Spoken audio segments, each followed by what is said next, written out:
Cockroach Janata party ఏర్పడిన తర్వాత వాళ్ళు మొదటగా టార్గెట్ చేసింది ధర్మేంద్ర ప్రధాన్ని. అతను కేంద్ర విద్యాశాఖ మంత్రిగా ఉన్నాడు. నీట్ పేపర్ లీక్ కి బాధ్యత వహిస్తూ విద్యాశాఖ మంత్రిగా ధర్మేంద్ర ప్రధాన్ రాజీనామా చేయాలి అనేది కాక్రోచ్ జనతా పార్టీ నాయకుల డిమాండ్. మొన్న జంతర్ మంతర్ దగ్గర నీట్ పేపర్ లీక్ కి వ్యతిరేకంగా నిరసనగా ఆందోళన చేసినప్పుడు కూడా వాళ్ళ డిమాండ్ ఇదే.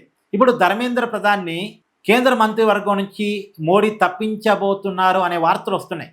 రాబోయే కాలంలో అంటే కొన్ని రోజుల్లోనే మోడీ మంత్రివర్గం షఫ్లింగ్ ఉంది కదా, ఈ షఫ్లింగ్లో ధర్మేంద్ర ప్రధాన్ని పక్కన పెట్టబోతున్నారు అనేటువంటి ప్రచారం నేషనల్ మీడియాలో కూడా నడుస్తుంది. ఇదే గనుక జరిగితే, ధర్మేంద్ర ప్రధాని నిజంగా గనుక మోడీ గారు తప్పిస్తే ఒక రకంగా కాక్రోచ్ జనతా పార్టీ డిమాండ్ నెరవేరినట్టే. ఆ మేరకు కాక్రోచ్ జనతా పార్టీ పెట్టిన మొదటి డిమాండ్ నెరవేరినట్టే అనుకోవాలి.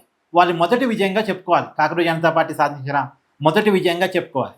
కానీ ఒక విషయం ఇక్కడ మాట్లాడుకోవాల్సిందంటే, గతంలో రాజకీయాల్లో ఎట్లుండేదంటే, వాళ్ళ శాఖ మీద ఏదైనా ఆరోపణ వచ్చింది అంటే, వాళ్ళ శాఖలో ఏదో అవినీతి జరగటమో, జరగకూడని పని జరగటమో జరిగితే వెంటనే ఆ శాఖ మంత్రి నైతిక బాధ్యత వహిస్తూ రాజీనామాలు చేసేవాళ్ళు. ఇప్పుడు అది లేదు రాజకీయాలు. దురదృష్టకరం ఏంటంటే ఇప్పుడు రాజకీయాల్లో ఆ కల్చర్ లేదు, అన్ని రాజకీయ పార్టీలో లేదు. నైతికత అనేది పోయింది. వాళ్ళ శాఖలో అవినీతి వచ్చినా, అవినీతి బయటకు వచ్చినా, లేదా ఇంకేదన్నా స్కాము, ఇంకేదన్నా తప్పు జరిగితే వెంటనే రాజీనామాలు చేసేవాళ్ళు. ఇప్పుడు నీట్ పేపర్ లీక్ ఎంత పెద్ద అంశం అండి.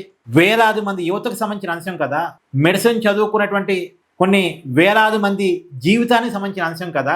మరి ఇంత పెద్ద ఇష్యూలో ధర్మేంద్ర ప్రధాని ఎవరు అడిగేది ఏంటి? ఆయనే రాజీనామా చేయాలిగా, బాధ్యత వహించాలిగా.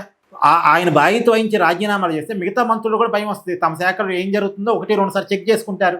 ఇప్పుడు తప్పు ధర్మేంద్ర ప్రధాన్ అయినా కాకపోయినా ఆ శాఖను చూసేవాడిగా అతను బాధ్యత వహించాల్సిందేగా. తప్పు అధికారులదే కావచ్చు, తప్పు ఇంకెవరిదో కావచ్చు, కానీ ఆ శాఖ మంత్రిగా నైతిక బాధ్యత వహించాల్సిందేగా. వహించాడు. ఇప్పుడు తప్పించడం కూడా అతనికి మరకే. ఇప్పుడు అతనంతా అతను రాజీనామా చేస్తే చాలా గౌరవంగా ఉండేది. కానీ ఇప్పుడు అతను తప్పిస్తే అతనికి కూడా మరకే.